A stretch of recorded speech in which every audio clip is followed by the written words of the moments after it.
ہے علی، حق ہے علی، علی جدھر حق ہے ادھر مولا، جدھر حق ہے ادھر مولا، جدھر مولا ادھر حق ہے علی، علی حق ہے علی، حق. ابعید انت، یہ مناجات شعبانیہ ہے. ہمارے پاس ہے مناجات، ہمارے پاس ہے دعائیں، اور کہیں بھی نہیں ہے. آپ نے مفاتیح الجنان دیکھی ہوئی ہے، اس کے علاوہ آپ نے صحیفہ سجادیہ بھی دیکھی ہوگی. مفاتیح الجنان جیسی ہمارے پاس 500 دعاؤں کی کتابیں ہیں. کتنی ہیں؟ 500. دوسرے تمام فرقے، دوسرے تمام مذاہب، دوسرے تمام ادیان کے پاس ایک بھی نہیں ہے. صرف اسلامی فرقوں کی بات نہیں کر رہا. مفاتیح الجنان جیسی ایک کتاب بھی کسی اور کے پاس نہیں ہے. ہمارے پاس مفاتیح جیسی 500 کتابیں ہیں. یہ مناجات 15 جو کہہ رہا ہوں، مناجات شعبانیہ بھی اور بھی مناجات ہیں. وہاں امام پوچھتے ہیں ابعید انت منی فانادیک ام قریب فاناجیک. اے خدا تو مجھ سے دور ہے کہ میں تجھے پکاروں، یا مجھ سے نزدیک ہے کہ میں مناجات کروں، سرگوشی کروں.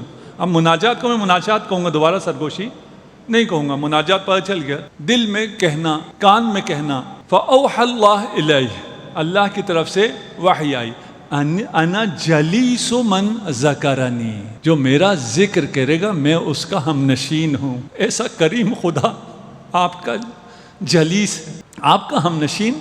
ایسا رحیم خدا ہے، وہ آپ کے اتنا قریب ہے. اس قرب کا معنی بھی انشاءاللہ بیان کریں گے. ان میں بہت سے مفاہیم ہیں جو ہم کوشش کریں گے. انشاءاللہ آپ جانتے ہیں، جوانوں کے لیے جنہوں نے پہلی دفعہ سنیں گے، قربتاً اللہ بہت سنا ہے لیکن قرب کا معنی پتہ نہیں ہے. محبت بہت سنا ہے، محبت کا معنی پتہ نہیں ہے. لذت بہت سنا ہے، لذت کا معنی پتہ نہیں ہے. یہ جو مناجات میں، عبادت میں لذت نہیں آتی ہے، اس کی وجہ یہ ہے کہ اس کا عرفان نہیں ہے، اس کی پہچان نہیں، اس کی معرفت نہیں ہے. اگر کوئی آپ میں سے کوئی بھی، اگر مجھے توفیق ہو، یا کوئی جوان یا کوئی گناہ گار، کوئی بندہ خدا جیسا بھی ہو، کہیں بھی ہو، رات کی تاریکی میں اٹھے اور کہے یا ربی، کوئی مشکل کام، صرف کہنا یا ربی. یہ تعلیمات صرف ہمارے پاس ہے، یہ اہل بیت صرف ہمارے پاس ہے. جواب کیا آتا ہے؟ لبیک یا عبدی. آپ نے یا ربی کہا ہے، صرف لبیک آپ نے نہیں کہا. رب کہے گا لبیک یا عبدی. یا عبادی الذین اسرفوا علی انفسہم. اے میرے بندو. جب خدا کے میرے بندو تو کون لگتا ہے کوئی اپنے اولیاء اللہ سے کہہ رہے؟ نہیں، اے میرے وہ بندو جنہوں نے گناہ کیا ہوا ہے، جنہوں نے اسراف کیا ہوا ہے، جو گناہ میں غرق ہیں. لبیک یا عبدی سلنی اعطیک وتوکل علی اکفیک. آپ نے صرف یا رب کہا. جواب آئے گا میرے بندے مانگ، کیا مانگنا ہے؟ جو مانگے گا میں دوں گا. مجھ پر توکل کرو، میں کافی ہوں تمہارے لیے. رب سے یہ رشتہ ہماری اتنی عمر ہو گئی کیوں نہیں ہے؟ اس لیے کہ ہم معارف اہل بیت سے دور ہیں. اگر یہ رشتہ ہو جائے، اگر رات کو نماز تہجد کے لیے اٹھیں، ایک یا رب بھی کہیں، نہیں پڑھ سکتے یہ کہو، یہ کہہ لو، رات کو اٹھ کے کہو، فجر ہونے سے پہلے ایک یا رب بھی کہو، پکارو، دیکھو. اور اگر وہ ندا آئے، اور یہ ندا آپ کو معصومین کے ذریعے آئے گی، یہ ندا آپ کے دل میں آئے گی کہ خدا کہے گا مانگ مجھ سے جو مانگنا. آپ کے مانگنے سے پہلے کہے گا. اور اس کے بعد کیا ہونا ہے؟ توکل. اس کے بعد اگر آپ مانگیں خدا سے اور آزمانے کے لیے مانگیں، یہ مولانا نے کہا، میری بات کی تو کوئی حیثیت نہیں، اہل بیت کی بات ہے. آزماتے یہ ہوتا ہے یا نہیں ہوتا. آپ یا رب بھی کہیں گے، صدا آئے گی، مانگ جو مانگنا ہے. آپ مانگیں گے، ملے گا؟ جی نہیں ملے گا. کیوں؟ اس لیے کہ آپ مانگ نہیں رہے، آپ آزما رہے ہیں. آپ کو نہیں ملے. جو آزمانے والا ہے وہ تو خدا کو خدا مان ہی نہیں رہا ہے. وہ یا ربی میں ہی مشکل ہے. رب تو مانو نا. اگر رب کا معنی سمجھ میں آ جائے، ابھی میں بیان نہیں کروں گا، نہیں تو میں اپنے موضوع سے نکل جاؤں. اگر رب کا معنی سمجھ میں آ جائے گا، سارے مسائل ہمارے حل ہیں. اسی ایک یا ربی میں سارے مسائل حل ہیں. رب مانگ کے رب کو ہو، مانتے نہیں ہیں. قال، رسول خدا نے ارشاد فرمایا، قال اللہ سبحانہ، حدیث قدسی ہے، اذا علمت ان الغالب على عبدی الانشغال لی. خدا کہتا ہے جب مجھے کسی بندے کے بارے میں پتہ چل جائے کہ اس کی اکثر مصروفیات میرے بارے میں ہیں. غالب، اکثر، ہمیشہ کی بات نہیں کر رہے، انسان کے بس میں ہی نہیں ہے. اور یہ اکثر کے لیے کیا کرنا پڑتا ہے؟ ایک تسبیح، ذکر خدا، نماز کے وقت نماز، روزے کے وقت روزہ، کچھ بھی نہیں، کوئی مشکل کام نہیں ہے. یاد خدا، معصیت سامنے آئے تو اللہ کی یاد میں معصیت سے دور ہو جانا. جب بندہ ایسا ہو جائے، نقلت شہوتہ فی مسئلتی و مناجاتی، اتنا بڑا یہ انعام ہے کہ آپ اکثر خدا کو یاد کر لیں. انعام خدا کیا دے گا؟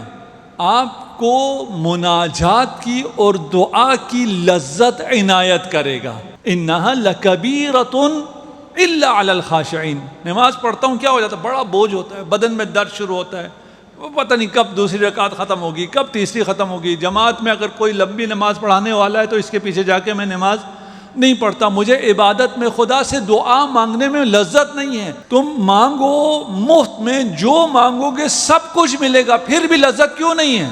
نہیں ہے. بہت سے ہیں دعا کر سکتے ہی نہیں ہیں. مناجات، خدا کہہ رہا ہے میں تیرے ساتھ آ کے بیٹھ جاؤں گا. یہ تعبیرات غلط ہیں، ہاں اس کو ہم آپ بیان کریں گے. ہمارے پاس اس کے علاوہ بات کوئی نہیں ہے. انا جلیس من ذکرانی، جو میری یاد کرتا ہے میں اس کے ساتھ بیٹھ جاتا ہوں، اس کا ہم نشین ہو جاتا ہوں. خدا تیرے شہرک سے زیادہ قریب ہے، تیرے دل میں آ کے بیٹھ جائے گا، تیرے دل کی آواز کو تجھ سے پہلے سن لے گا.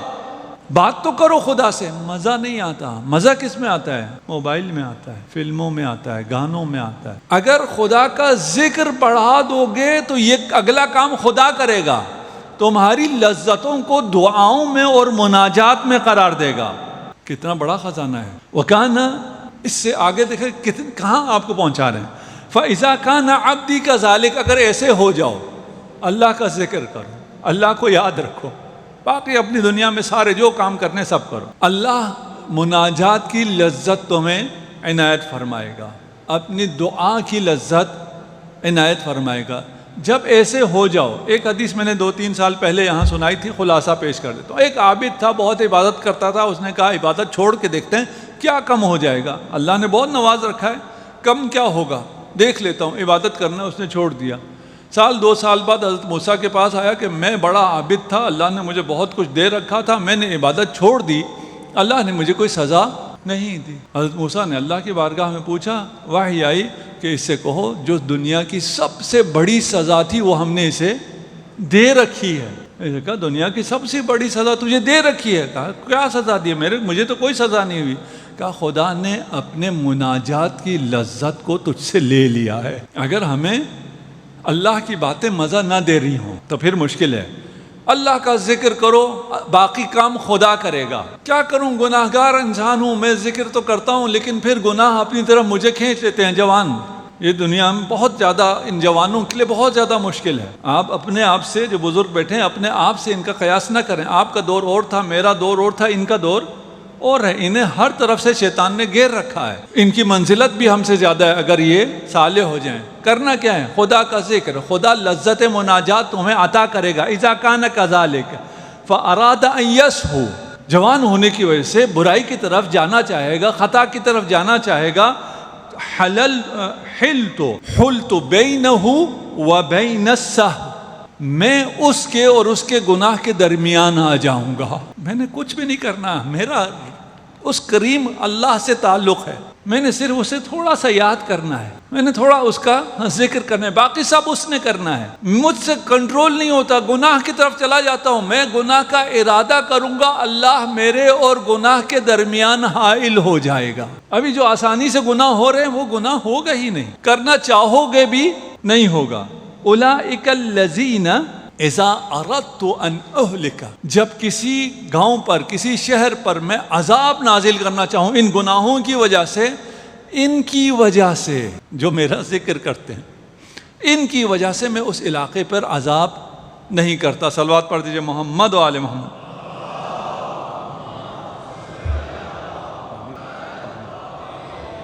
بارہ دیگر صلوات.